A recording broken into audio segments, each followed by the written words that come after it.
અરે જો મારે તમને એ કેવું છે, તમારા કબાટમાં કેટલા ફાલતુ કપડા પડ્યા છે. હું ફાલતુ? અરે પેલા 3 જબ્બા અને લેંગા બધા ફાટી ગયા છે. આ તે મેં જાણી જોઈને રહેવા દીધા છે. તો ફાટેલા કપડા રાખીને શું કરું તમારે? એટલે એ પહેરીને જાઓ ને તો કોરોના ટેસ્ટ નેગેટિવ આવે છે એટલે. કાકા જ્યાં સુધી કોરોના છે ને એ બધા કપડા કાઢીશ નહીં તું. યાર કમર તો મૂકી દો. ચલો હવે ફોન મૂકો, મને કામ કરવા દો. આ સહેજ કામ કરે એમાં તો જો તો હોશિયારી મૂકી દે. જોયું એનું આ? પણ એક વાત કહું, એટલું મસ્ત ઘર મળ્યું છે ને ટીનાને, એકદમ ફર્સ્ટ ક્લાસ. હા, એ તો મળી ગયું એવું કે, બાકી આ તો તને ખબર તો ટીના એટલે કેટલી અઘરી છે ખબર તને? કેમ એમ કહો છો? અરે આ ટીના જ્યારે છોકરો જોવા ગઈ ને હા, તો બહાર ઊભી ઊભી કેવી પ્રાર્થના કરતી હતી કેવી પ્રાર્થના? કે હે ભગવાન, ક્યાંક તો સાસુ સુલઝાયેલી હોય, ક્યાંક તો ફોટામાં ટીંગાયેલી હોય. શું વાત કરો છો? આ આવી છે અત્યારની જનરેશન, લાખું હું કરવાનું. પણ સાચું કહું, એકચ્યુઅલી છે ને મારી એક ફ્રેન્ડ છે ને, હા, એણે હમણાં ફેસબુક પર એક પોસ્ટ મૂકી હતી કે મારી સાસુ બીમાર છે, દુઆ કરજો. હા, તો તમે નહીં માનો, કમેન્ટ સેક્શનમાં બધી ફ્રેન્ડ્સે શું લખ્યું ખબર છે? હું કે દુઆ કરવાની છે, પણ કઈ ટાઈપની દુઆ કરવાની છે? બોલો. એટલે આને એટલે ઉકેલી નાખવાની દુઆ એમ. હવે બધા આવું બધું લખતા હતા. બોલો, આખું જનરેશન હું બહુ વિચિત્ર છે. આ તો હમણાં તો મારા એક ભત્રીજાનું લગ્ન કેન્સલ કે. અચ્છા, એટલે ભત્રીજીનું ફિક્સ થઈ ગયું ને ભત્રીજાનું કેન્સલ થયું? હાલા એ બોમ્બે રહે છે. હા હવે ગયો તો છોકરીના ઘરે છોકરી જોવા. હા, તો આ બેઠેલો અને છોકરીના પપ્પા મારા ભત્રીજાને ઓળખી ગયા. એટલે ઓળખાણમાં નીકળ્યા? ઓળખાણમાં નહીં, ઓળખી ગયા. એટલે છોકરીના પપ્પા મારા ભત્રીજાને જોઈને એવું બોલ્યા કે તું પેલો જ ને કે જે લોકડાઉનમાં દારૂની દુકાનની બહાર લાઈનમાં ઉભેલો. ત્યાં પાછો ભત્રીજો મારો હું કે ખબર છે, જો અંકલ પહેલો ધક્કો તમે મારેલો.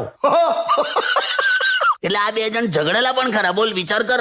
બાપરે. તો આવું હોય તો પછી તૂટી જ જાય ને લગન. તે બેઠો છે હવે આવું થયું છે. એટલે આખો માહોલ ચાલે છે, લગ્નનો માહોલ ચાલુ થઈ ગયો ટૂંકમાં. હા કે યસ યસ.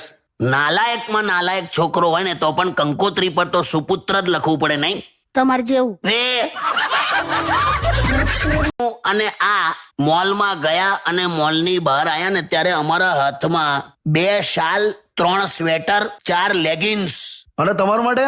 મારા માટે ખાલી આશ્વાસનના 2 વાક્ય હતા કે આ મોલમાં છે ને તમારા માપનું કશું છે નહીં, કે તમારા માટે વ્યવસ્થિત છે નહીં, એટલે આપણે આવતીકાલે કોઈક બીજા મોલમાં તમારા માટે બધું લેવા જઈશું.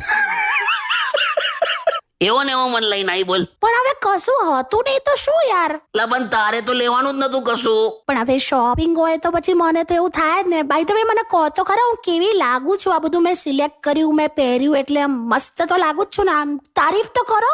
શેની તારીફ? તું તો મોહબ્બતે પિક્ચર છે ને, મોહબ્બતે.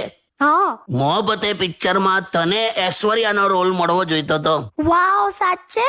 હા, કેમ કે એ પિક્ચરમાં એ સ્ટાર્ટિંગમાં જ મરી જાય છે. ચૂપ રહો. કાકી એકદમ ચીડાઈ ગયા છે બ્રેકમાં. શું થયું તું કાકી? અરે યાર, હમણાં બધા ભાઈબંધો છે ને, એ રજાઓ હોય ને એટલે બસ મારા ઘરે જ બેઠા હોય આખો દિવસ. ઘર ખોલું એટલે બસ એમના ભાઈબંધ. એટલે પણ તો ઘર છે તો આવે યાર એ લોકો. યાર તો કોણ આવે બીજું? ઘરમાં કોણ આવે? તે કોઈ દિવસ જોયું કે આમ ઘરનો દરવાજો ખોલ્યો અને ગધેડા બેઠા હોય ને આમ કૂતરા હુતા હોય ને? એવું નહીં, પણ તમને આમ આવા ફ્રી ટાઈમ હોય છે તો પછી મારી સાથે આવો ને મારા પપ્પાના ઘરે. મને છે ને તઈ નહીં ગમતું યાર. તારા પપ્પા જેટલો કંજૂસ કોચરો માણસ મેં નહીં જોયો. કેમ એવું કહો છો? તારા પપ્પા બાથરૂમમાં નાહવા જાય ને એટલે ત્યાં મને કપડા પકડાઈને બહાર આમ ઉભો રાખે.